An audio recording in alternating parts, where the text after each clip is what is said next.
तो welcome back to my YouTube channel my dear friends. आज की क्लास में हम लोग करने वाले हैं अपनी क्लास 11 की माइक्रो इकोनॉमिक्स का चैप्टर नंबर 9 रिवेन्यू। ठीक है। सो माय डियर फ्रेंड्स, इससे पहले मैंने आपको अपने जो है रिवेन्यू के बेसिक कॉन्सेप्ट्स और जो है परफेक्ट कंपटीशन के अंदर AR और MR, ठीक है, और जो है MR और TR इन सब के बीच में क्या रिलेशनशिप होते हैं उसकी वीडियोस ऑलरेडी प्रोवाइड कर दी है। सो अगर आपने उसको नहीं देखा है तो आप पहले उसको जा करके भी देख सकते हैं, वरना आप यहाँ से भी कंटिन्यू कर सकते हैं। सो आज का जो टॉपिक हमारा होने वाला है वो एक बहुत ही इंपॉर्टेंट टॉपिक होने वाला है एग्जाम के पॉइंट ऑफ व्यू से। सो वीडियो के साथ एंड तक बने रहना ताकि आपको अच्छे से सब कुछ क्लियर हो जाए। तो आज जो हमारा टॉपिक है वो क्या होने वाला है, देखो, when price falls with rise in output. क्या कह रहा है कि जब हमारा प्राइस गिर रहा है, क्यों गिर रहा है? क्योंकि हमारी सेल्स बढ़ रही है। ठीक है, जब हमारी सेल बढ़ रही है, प्राइस गिर रहा है, तो उस केस के अंदर हम ये देखेंगे कि हमारा जो एवरेज रिवेन्यू है यानी कि पर यूनिट जो सेल हो रही है वो, और मार्जिनल रिवेन्यू यानी कि जो एडिशनल सेल हो रही है वो, इन दोनों के बीच में क्या रिलेशन होता है वो जानने वाले हैं। तो उसके लिए हमने अपनी जो है बुक का रेफरेंस जो टेबल नंबर 7.4 गिवन है उसको मैंने यहाँ पर लिख रखा है। सो चलिए हम इसको समझते हैं। ओके, तो टॉपिक आपको गेट हो गया कि हम करने क्या वाले हैं। अब हम यहाँ पर इसको देखो, समझते हैं कि ये कैसे किया जाता है। तो ये जो है एवरेज रिवेन्यू और मार्जिनल रिवेन्यू, ये कहना क्या चाह रहा है कि जैसे मान के चलो कि कोई भी पर्टिकुलर फर्म है, ठीक है, अब इस फर्म को अगर अपनी सेल्स को इंक्रीज करना है, अगर सेल्स को इंक्रीज करना है तो जाहिर सी बात है इसको अपना प्राइस कम करना होगा। ये वो वाला केस है। और अभी तक हमने जो इससे पहले पढ़ा था परफेक्ट कंपटीशन, उसके अंदर क्या था कि भाई फर्म थी, उसको क्या करना है, अगर अपनी सेल करनी है तो उसको, अगर सेल उसकी मतलब चाहे सेल घट रही है चाहे बढ़ रही है, ठीक है, चाहे बढ़ रही हो चाहे घट रही हो, लेकिन उसका जो प्राइस है ना, उसका जो प्राइस है वो क्या रहेगा, उसका प्राइस रहेगा कांस्टेंट। कांस्टेंट का मतलब ये है कि यहाँ पर फर्म क्या है, यहाँ पर फर्म है प्राइस मेकर इस वाले केस में, ठीक है, प्राइस मेकर जो आज हम करने वाले हैं। तो यहाँ पर क्या है कि इसका खुद का गुड्स है, ये डिसाइड करेगी कि इसको अपना प्रोडक्ट कितने में बेचना है, ठीक है, तो अभी हम देखेंगे। लेकिन यहाँ पर ये क्या था कि भाई इस वाले केस में यहाँ पर थी फर्म प्राइस टेकर, ठीक है, ये क्या है, फर्म प्राइस टेकर, कि भाई जो परफेक्ट कंपटीशन वाला था ना, जो इससे पहले मैंने आपको बताया, ठीक है, वहां पर क्या था कि फर्म नहीं डिसाइड करेगी कि वो कोई भी गुड्स कितने में बेचेगी, मार्केट डिसाइड करेगी या इंडस्ट्री डिसाइड करेगी कि उस गुड्स का प्राइस क्या होने वाला है, ठीक है। तो यहाँ पर हमने ये वाला तो कर लिया कि भाई जहाँ पर फर्म क्या है कि प्राइस टेकर थी ना कि मेकर। अब हम आज करने वाले हैं कि जहाँ पर फर्म प्राइस मेकर है ना कि टेकर। ओके, तो जैसे मान के चलो आप देखते हो कि आपकी डेली बेसिस की चीज़ें में जैसे शैम्पू वगैरह हो गए, साबुन वगैरह हो गया है ना, इस तरह की चीज़ें हैं, तो इनका एक फिक्स प्राइस होता है। आप चाहे किसी भी रिटेल शॉप पर जाओ, वहाँ पर आपको वो 10 रुपए की चीज़ 10 में ही बेचेगा, आपको 11 में नहीं बेच सकता। तो उस केस में हम उसको बोलते हैं परफेक्ट कॉम्पिटिशन। तो उसका हमने पढ़ा था, जहाँ पर फर्म क्या थी, प्राइस टेकर थी ना कि प्राइस मेकर, ठीक है। चलो, तो आज हम लोग यहाँ पर प्राइस मेकर वाले की बात करने वाले हैं। तो अब यहाँ पर आई होप कि आपको समझ में आ गया होगा कि ये केस क्या होने वाला है हमारा। यहाँ पर फर्म डिसाइड करेगी कि उसको अगर अपनी सेल्स को इंक्रीज करना है तो वो कैसे जो है अपनी सेल्स को इंक्रीज कर सकती है, ठीक है। तो यहाँ पर हमने टेबल ले रखी है। तो देखो, जब सबसे पहले यहाँ पर क्या था कि जब फर्म को अपना एक यूनिट सोल्ड करना था, ठीक है, एक यूनिट सोल्ड करना था यानी सेल करनी थी, तो उसका प्राइस उसने कितना रखा था, 5। या आप इसको ऐसे समझो कि भाई जब फर्म का खुद का जो एवरेज रिवेन्यू यहाँ पर लिखा हुआ है, एवरेज रिवेन्यू यानी कि प्राइस ही होता है, ठीक है, ये मैंने आपको प्रीवियस वीडियो में बता रखा है, उसको जाके देख लेना, समझ में आ जाएगा। तो यहाँ पे आपका जो एवरेज रिवेन्यू यानी कि 5 रुपीज़ में गिवन है आपको। तो अगर फर्म कह रही है कि फर्म का अगर खुद का प्राइस 5 रुपीज़ है, तो उसका अगर 5 रुपीज़ है, मान के चलो ये कोई फर्म है, ओके मिनट, ठीक है, रुक जाओ, देखो, तो मान के चलो कोई फर्म है, ठीक है, इस फर्म का क्या है कि जो है प्राइस अगर 5 रुपीज़ है तो इसकी सिर्फ एक क्वांटिटी सेल आउट होती है, ठीक है। अब अगर इसका प्राइस थोड़ा ये कम कर दे, क्योंकि इसको अपनी सेल बढ़ानी है, तो जैसे इसने प्राइस 5 से 4 करा, इसकी सेल बढ़ के 2 हो गई, प्राइस 3 करा, बढ़ के 3 हो गई, प्राइस 2 करा, अब इसकी सेल कितनी हो गई, 4 यूनिट्स की हो गई। जैसे ही प्राइस इसने 1 रुपीज़ पर यूनिट रखा, इसकी जो है 5 यूनिट सोल्ड हो गई। तो यहाँ पर क्या हो रहा है कि जैसे जैसे फर्म अपने प्राइस को कम कर रही है, डिक्रीज कर रही है, वैसे वैसे उसकी जो सेल है वो इंक्रीज हो रही है। तो चलिए हम इससे जो है टोटल रिवेन्यू और मार्जिनल रिवेन्यू भी निकाल लेते हैं, फिर इसको ग्राफ पे समझते हैं, ठीक है। तो टोटल रिवेन्यू क्या होता है, प्राइस इनटू क्वांटिटी, ठीक है। तो 5 1 जा 5, ठीक है, 4 2 जा 8, 3 3 जा 9, 4 2 जा 8, 5 1 जा 5, ओके।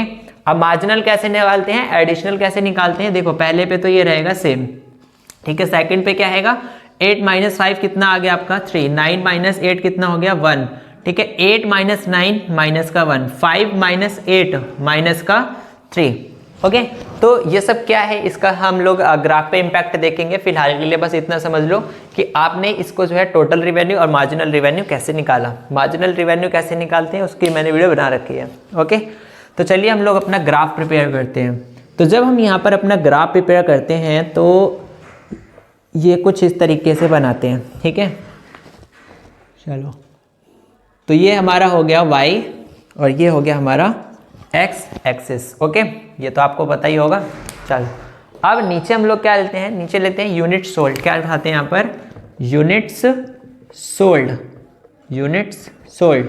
कितने यूनिट्स है, 1 2 3 4 और ये 5, ओके। अब यहाँ पर क्या है, हमारा प्राइस है, ओके। क्या है, प्राइस, ठीक है। अब प्राइस हमारा क्या होने वाला है, देखो यहाँ पर कैसे गिवन है 4 5 1 2 3, तो हम 1 2 3 करके ही प्राइस भी लेंगे।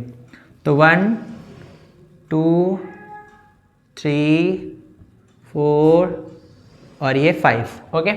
तो चलो अब हम यहाँ पर क्या करेंगे, टोटल रिवेन्यू और मार्जिनल रिवेन्यू इसका कर्व बनाएंगे और उसका एनालिसिस करेंगे, ओके, देखेंगे, ठीक है। तो देखो हम यहाँ पर जो है ग्राफ कैसे बनाएंगे वो बताता हूँ। पहले आप टॉपिक पे ध्यान दो, क्या कह रहा है कि when price falls with rise in output, यानी कि जब आपका प्राइस कम हो रहा है, क्यों, क्योंकि आपकी सेल्स इंक्रीज हो रही है, ठीक। तो अब यहाँ पर क्या हो रहा है कि जैसे जैसे आप यहाँ पर AR का कर्व बनाओगे और MR का कर्व बनाओगे, तो आपको ये ध्यान देना है कि आप सिर्फ यूनिट सोल्ड से ही AR का कर्व जो है अचीव करोगे और यूनिट सोल्ड से यानी कि सेल से ही आप MR का कर्व अचीव करोगे, ठीक है। तो चलो स्टार्ट करते हैं। तो जैसे ही आपका यूनिट 1 आपने सोल्ड करा तो आपका प्राइस कितना था 5, ओके। जब आपने दूसरी यूनिट आपने सेल करी तो प्राइस कितना हो गया आपका 4, ठीक है। तो दूसरी यूनिट ये रही और प्राइस ये गया लगभग अप्रोक्स यहाँ पर 4। जैसे आपने तीसरी यूनिट आपने सेल करी, ठीक है, तो प्राइस आपका कितना हो गया 3। जब आपने यहाँ पर 4th यूनिट सेल करी तो प्राइस कितना हो गया आपका 2, ठीक है। 4 यूनिट ये रहा और प्राइस 2 ये गया। जैसे ही आपने 5th यूनिट सोल्ड करी, प्राइस कितना हो गया 1, 5th यूनिट ये गया और प्राइस ये गया 1, ठीक है। अब हम इसको जो है जोड़ देते हैं, ज्वाइन कर देते हैं, ठीक है। थोड़ा सा यार ड्राइंग पे मत जाना, ठीक है, एडजस्ट कर लेना। ये हमारा क्या आ गया, AR, या आप कह लो कि प्राइस का कर्व आ गया। अब हम MR का कर्व बनाते हैं, इसको हम दूसरे मार्कर से बनाएंगे, ठीक है, सो दैट आपको क्लियर हो सके। तो जैसे ही आपने फर्स्ट यूनिट सोल्ड करी थी, आपका एडिशनल यूनिट भी कितना था, AR के इक्वल था, ठीक है, यहाँ पर, ओके। जैसे ही आपने सेकंड यूनिट सोल्ड करी, आपका जो है एडिशनल यूनिट कितना हो गया 3, ठीक है। तो सेकंड यूनिट सोल्ड करने पर एडिशनल कितना हो गया 3, ये रहा सेकंड यूनिट जो सोल्ड करी है, तो एडिशनल आपका यहाँ पर हो गया 3। आपने जैसे ही थर्ड यूनिट सोल्ड करी, एडिशनल कितना हो गया 1, थर्ड यूनिट ये सोल्ड करी है, एडिशनल आपका हो गया 1। जैसे ही आपने 4th यूनिट सेल करी, आपका जो है मार्जिनल नेगेटिव हो गया, ठीक है, मार्जिनल नेगेटिव हो गया किस पे, 4th यूनिट पे। तो ये गया, इसको थोड़ा सा ऊपर कर देते हैं, ठीक है। चलो, तो ये गया 4th यूनिट और ये गया -1, तो यहाँ पर बन गया ये आपका। जैसे ही आपने 5th यूनिट सोल्व करा, आपकी एडिशनल यूनिट कितनी हो गई -3, तो 5th यूनिट ये गई और -3 ये गया। तो जब हम इसको यहाँ पर जोड़ते हैं, ठीक है, जब आप इसको ग्राफ पे बनाओगे तो ये एकदम सीधी लाइन में बनेगी, याद रखना, ठीक है। ये तो थोड़ा बोर्ड पे है इसलिए टेढ़ा हो जा रहा है। तो ये हमारा आ गया मार्जिनल रिवेन्यू कर्व, ओके। तो यहाँ पर आप देख रहे हो कि जो ये मार्जिनल रिवेन्यू का कर्व है, ये थोड़ा सा स्टीपर है। स्टीपर का मतलब इससे थोड़ा डाउनवर्ड है और मतलब एकदम मतलब कहते हैं ना स्ट्रेट में है, ठीक है, और डाउनवर्ड में है। तो ये ऐसा इसलिए है, AR से स्टीपर देन MR इसलिए है, ठीक है, क्योंकि यहाँ पर क्या हो रहा है कि जो आपका एवरेज रिवेन्यू है ना, वो कभी भी ना तो 0 हो सकता है और ना ही कभी भी नेगेटिव हो सकता है। क्यों, क्योंकि टोटल रिवेन्यू कभी भी आपका जो है नेगेटिव या 0 नहीं होता है, इसलिए, ठीक। और वहीं आपका क्या है कि MR है भाई, वो 0 भी हो सकता है और वो नेगेटिव भी हो सकता है, ठीक है। तो इन दोनों के बीच में ये रिलेशन होता है। और क्या रिलेशन होते हैं, और ये रिलेशन होता है कि जब आपका AR मैक्सिमम होगा, क्या बोला, AR मैक्सिमम होगा यानी कि कांस्टेंट होगा, तो MR उसके इक्वल हो जाएगा, ठीक है। तो AR is equal to MR कब होगा, जब आपका AR क्या होगा, कांस्टेंट होगा, यानी कि मैक्सिमम पे होगा, ये ध्यान रखना, ठीक। और भी इसके कुछ रूल हैं, हाँ, तो चलो हम उसको बुक के थ्रू देख लेते हैं क्या क्या रूल्स और गिवन है हमें इसके अंदर। क्या कह रहे हैं, कि भाई A R is maximum and constant when M R is equal, वो मैंने आपको बता दिया, ठीक है। और एक और है कि A R increase as long as M R is higher than A R. तो भाई आपका क्या है कि एवरेज रिवेन्यू बढ़ेगा, ठीक है। कब बढ़ेगा? एज लॉन्ग एज क्या कह रहा है कि M R is higher than A R. तो अगर कभी भी जैसे अगर आपका M R greater than A R है ना, तो आपका एवरेज रिवेन्यू बढ़ेगा, वो ये कह रहा है। एक रिलेशन ही हो गया। थर्ड क्या है कि A R falls when M R is less than A R, ठीक है। आपका जो है एवरेज रिवेन्यू गिरेगा। अच्छा, वो एवरेज रिवेन्यू कब गिरेगा? कह रहा है जब आपका क्या हो जाएगा, एम आर आपका लेस देन हो जाएगा ए आर, ठीक है। तो ये तीन रिलेशन है इनके बीच में, जनरल रूल के तौर पे ये आपको याद रखने हैं, ठीक है। बाकी मैंने आपको बता दिया कि ये स्टीपर क्यों है, नेगेटिव कौन हो सकता है, कौन नहीं हो सकता है, ये सब भी मैंने आपको बोल दिया है, ठीक है। अच्छा, ऐसा कहाँ पर होता है? ऐसा ज्यादातर उन फर्मों के अंदर होता है जो आपकी मोनोपोलिस्टिक या मोनोपोली फर्म होती है, ठीक है। मोनोपोली फर्म्स, ठीक। तो मोनोपोली फर्म्स कौन सी फर्म होती हैं? जो अपनी खुद की गुड्स या सर्विसेज प्रोवाइड करती हैं, जिनका मार्केट में कोई कंपटीशन नहीं होता है, ठीक है। ऐसी फर्मों के साथ ये वाले आपको जो है ग्राफ देखने को मिलेंगे। ओके, सो आई होप कि आपको ये ए आर और एम आर के बीच में अच्छे से रिलेशनशिप गेट हो गया होगा। सो वीडियो कैसा लगा please like, comment and share करके जरूर बताना, ठीक है। मिलते हैं नेक्स्ट वीडियो के साथ। थैंक